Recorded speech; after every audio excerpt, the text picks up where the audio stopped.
Assalamualaikum warahmatullahi wabarakatuh. Perkenalkan, nama saya Fajar Rahayu dengan NIM 203190238 dari kelompok 1 PGMIG akan menyampaikan materi selanjutnya, yaitu mengenai adab ke kamar mandi dan berpakaian serta kisah teladan Nabi Muhammad SAW. Yuk langsung saja kita pelajari materinya.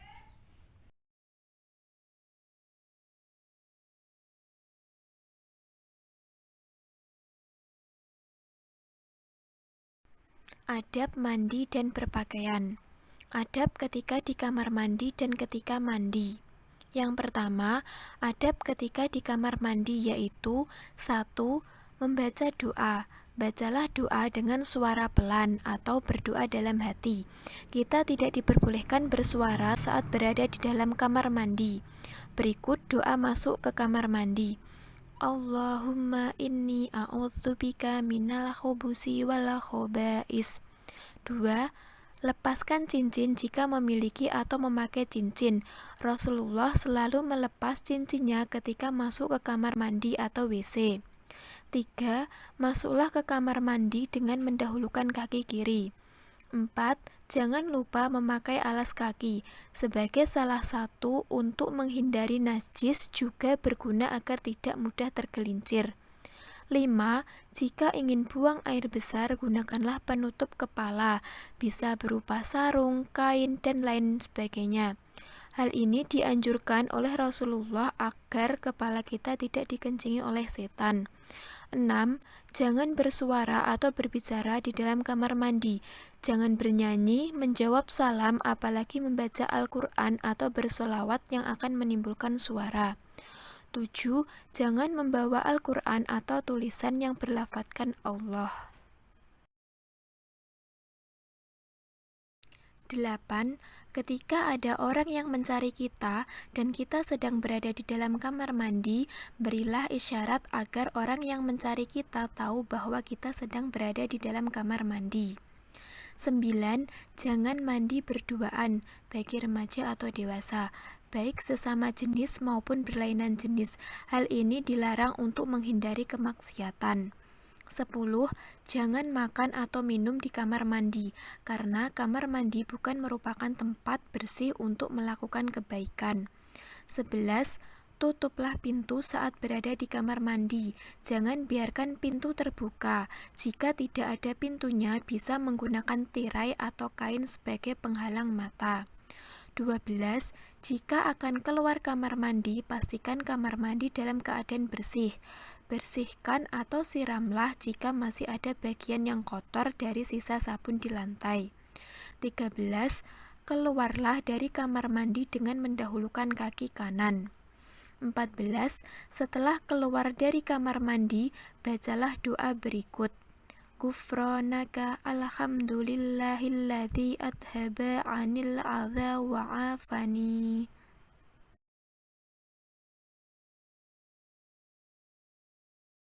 Yang kedua, adab ketika mandi yaitu 1. Pastikan pintu kamar mandi tertutup agar orang lain tidak melihat aurat kita. 2. Bukalah pakaian sambil membaca doa berikut. Bismillahirrahmanirrahim. 3. Setelah membuka pakaian, jika tidak akan mencuci rambut atau keramas, gunakanlah penutup kepala untuk menutup rambut agar air dan sabun tidak kena ke rambut. 4. Walaupun mandi di kamar mandi sendiri, sebaiknya masih menggunakan pakaian dalam untuk menutupi aurat. 5. Kemudian bacalah doa sebelum mandi sebagai berikut. Allahumma ghafirli dhanbi wa wasikhli fi dhari wa barik li fi rizki. 6. Basuhlah kedua tangan untuk menghilangkan kotoran. Tangan merupakan anggota tubuh yang paling berperan saat kita mandi, yaitu untuk menyiramkan air ke seluruh bagian tubuh, untuk menggosok gigi, dan lain sebagainya. 7. Setelah itu bersiwak atau menyikat gigi sampai bersih dan berkumur-kumur. 8. Kemudian beristinsyak, yakni memasukkan air ke lubang hidung kemudian mengeluarkannya dengan cara bernafas. 9. Basuhlah muka sambil menggosok-gosok daerah sekitar mata, hidung, dan belakang telinga. 10. Basuhlah selakang atau daerah lipatan paha sambil menggosok-gosoknya. 11. Barulah mengalirkan air ke tubuh. Lebih baik lagi mulailah dari tubuh sebelah kanan dengan menyiramkan air menggunakan tangan kiri. Selanjutnya mengalirkan air ke tubuh bagian kiri menggunakan tangan sebelah kanan. 12. Selalu berdoa dalam hati untuk selalu berharap rahmat dan ampunan Allah selama melakukan aktivitas mandi. 13. Rasakanlah dalam hati bahwa dengan mandi kita sedang melunturkan dosa-dosa. Teruslah bertawaduk dan khauf atau takut kepada Allah. Getarkan hati untuk selalu memohon ampunan Allah. Rasakan bahwa dosa, kemaksiatan, dan kekhilafan telah luntur bersama air yang menyiram tubuh. 14. Hematlah dalam menggunakan atau memakai air, jangan berlebih-lebihan. 15. Sebaiknya jangan mandi dari air keran, karena hal itu lebih boros terhadap air. Alangkah baiknya mandi dengan air yang tertampung di bak dan gunakanlah gayung. 16. Siramlah air secara perlahan-lahan agar air bisa merata ke seluruh tubuh. 17. Pakailah sabun dan alat penggosok tubuh agar kotoran yang melekat di badan bisa dibersihkan. 18. Jika telah selesai mandi, akhiri dengan berwudu agar kita kembali suci dan terbebas dari hadas kecil maupun besar. 19. Keringkan tubuh menggunakan handuk atau kain lap agar tidak membasahi pakaian. 12. Jangan berlama-lama di kamar mandi, jika sudah selesai segera keluar. 13. Bacalah doa setelah mandi, setelah keluar dari kamar mandi, yaitu Alhamdulillahilladzi ja'ala ma'at tahur.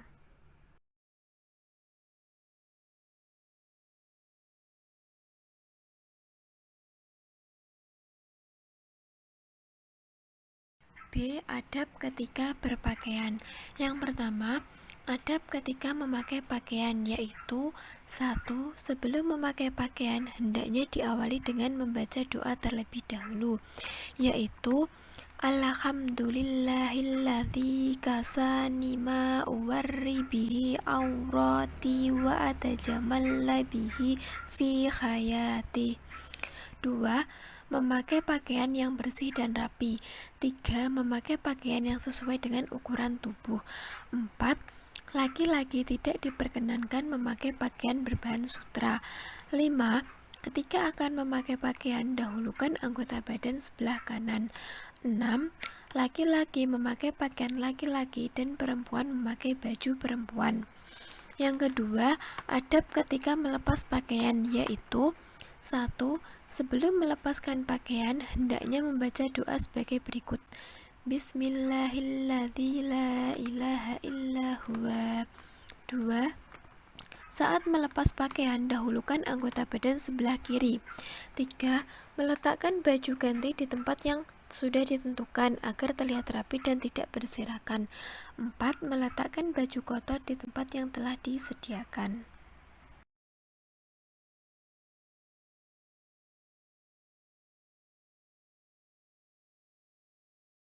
Kisah teladan Nabi Muhammad SAW. Nabi Muhammad SAW merupakan teladan yang baik bagi umat muslim di sepanjang sejarah dan bagi umat manusia di setiap saat dan tempat. Segala yang dilakukan Rasulullah merupakan uswah hasanah bagi kehidupan manusia karena beliau dinyatakan sebagai manusia yang berakhlak mulia. Dengan demikian, seluruh perilakunya selalu menjadi pelajaran bagi umatnya dulu, kini, dan yang akan datang, baik dalam bidang agama, politik, ekonomi, dan sosial budaya. Sifat-sifat mulia Nabi Muhammad SAW yang patut kita teladani dalam kehidupan sehari-hari, yaitu 1. Teguh pendirian, berani, dan tabah. Keteguhan hati Rasulullah dalam mempertahankan dan menegakkan kebenaran agama Allah dimulai ketika beliau menyampaikan dakwah, baik ketika berdakwah di Mekah maupun sampai hijrah ke Madinah. Rasulullah berdakwah kepada kaum Quraisy yang mereka nilai sebagai celaan terhadap berhala-berhala dan diri mereka yang suka menyembah berhala, serta kelakuan mereka yang suka bertaklid saja kepada nenek moyang mereka. Jadi pada intinya Nabi di sini selalu memegang sifat teguh pendirian, berani dan tabah dalam menyampaikan dakwah, yaitu untuk mempertahankan dan menegakkan agama Allah walaupun ada banyak halangan serta rintangan yang menghadangnya. 2. Adil dan jujur. Sifat keadilan dan kejujuran Rasulullah telah terkenal dalam riwayat. Bahkan ketika beliau belum diangkat menjadi nabi, sifat tersebut sudah dikenal oleh masyarakat Mekah, sehingga beliau dikenal dengan gelar Al-Amin, yakni orang yang terpercaya dan jujur. Dalam melakukan keadilan, Rasulullah tidak pernah membedakan orang, karena keadilan dan kejujuran beliau dalam memutuskan, maka banyak orang yang merasa puas terhadap keputusannya.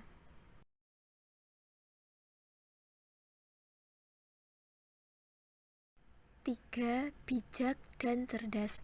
Sifat kecerdasan Rasulullah terkenal sejak beliau kecil, tidak pernah berdusta ataupun berbuat curang. Pada usia 15 tahun, Rasulullah telah menyelesaikan suatu perselisihan dan pertentangan di antara kaum Quraisy pada saat meletakkan Hajar Aswad di tempatnya. Setelah terjadi perundingan, mereka akhirnya memutuskan yang meletakkan Hajar Aswad adalah siapa saja yang pertama kali masuk ke masjid pada pagi hari. Kebetulan Rasulullah lah yang masuk pertama kali. Kemudian beliau diminta untuk menengahi perselisihan di antara mereka. Maka beliau meletakkan Hajar Aswad di atas surbannya. Lalu para ketua kaum Quraisy diminta untuk memegang ujung surban untuk mengangkat Hajar Aswad bersama-sama. Mendengar keputusan tersebut, mereka merasa puas. 4. Sabar, mampu menahan amarah dan pengampun. Sejak Rasulullah menyampaikan dakwah dan seruannya kepada penduduk Mekah sampai beberapa tahun lamanya, tidak sedikit gangguan, ejekan, caci maki, penghinaan, pukulan, dan lemparan batu yang mereka terima. Semua itu dilakukan oleh orang-orang yang memusuhi beliau dan umumnya berasal dari keluarga Rasulullah sendiri yang tidak mau menerima seruan beliau. Bahkan pernah juga beliau akan dibunuh ketika mendengar beliau dan para sahabatnya akan berhijrah ke Madinah.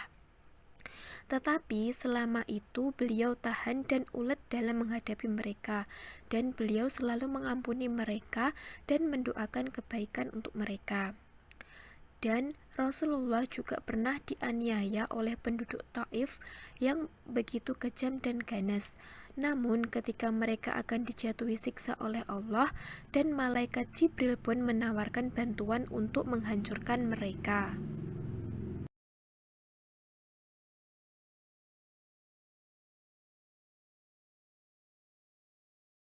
Selain itu, pada saat perang Uhud, Nabi Muhammad juga pernah dilukai wajahnya dan dipecahkan giginya oleh pihak musuh.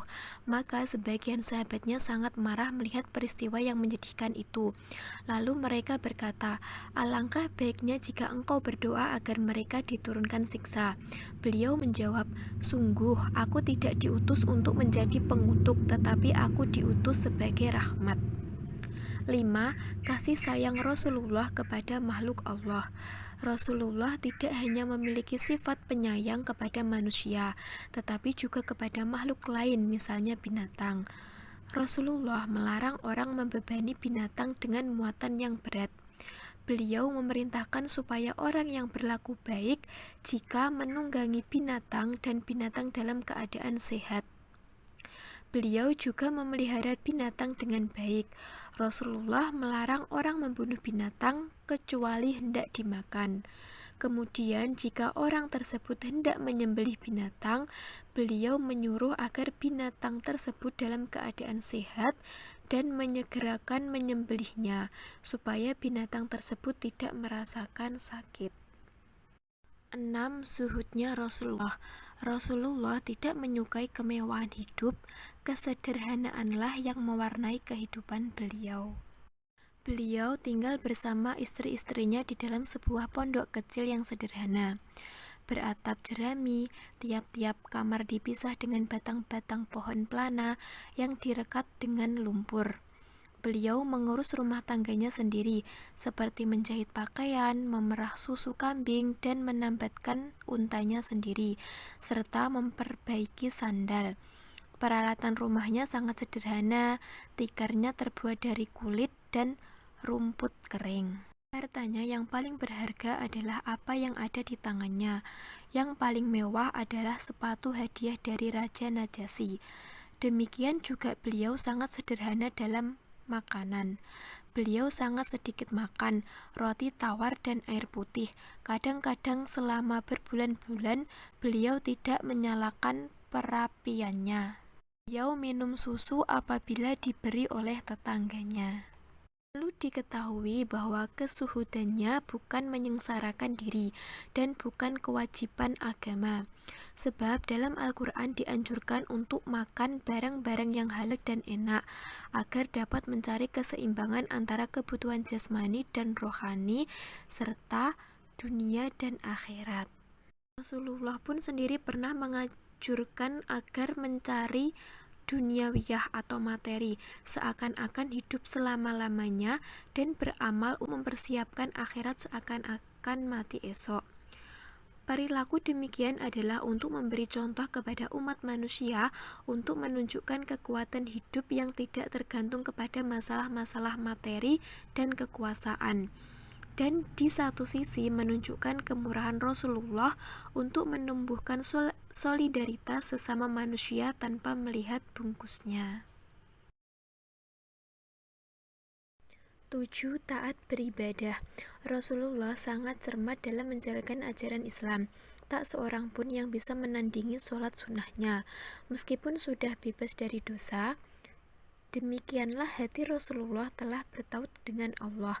Dengan penuh kerinduan, beliau beribadah dan bermunajat, bangun malam untuk sholat tahajud, menghabiskan lebih dari separuh malam untuk menangis kepada Allah. Terkadang puasa 2 hari atau 3 hari berturut-turut, dan sebagian siangnya beliau pergunakan untuk terus mendekatkan diri. Setiap saat beliau melangkah menuju ke makom yang terpuji yang disediakan Allah untuknya. Bagaimana Rasulullah tidak menjadi teladan tinggi dalam ibadah, sedang beliau adalah pelaksana setiap perintah Allah, dari tahajud, ibadah, zikir, tasbih, berdoa, dan lain sebagainya.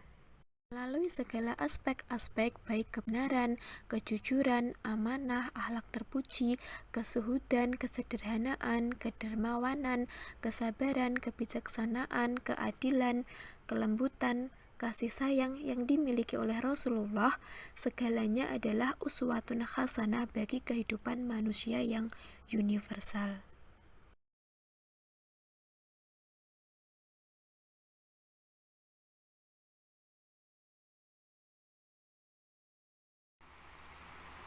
Sekian penyampaian materi dari saya mengenai adab mandi dan berpakaian serta kisah teladan Nabi Muhammad SAW.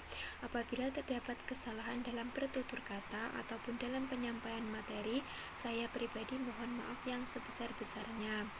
Sekian dan terima kasih, semoga dapat bermanfaat. Wassalamualaikum warahmatullahi wabarakatuh.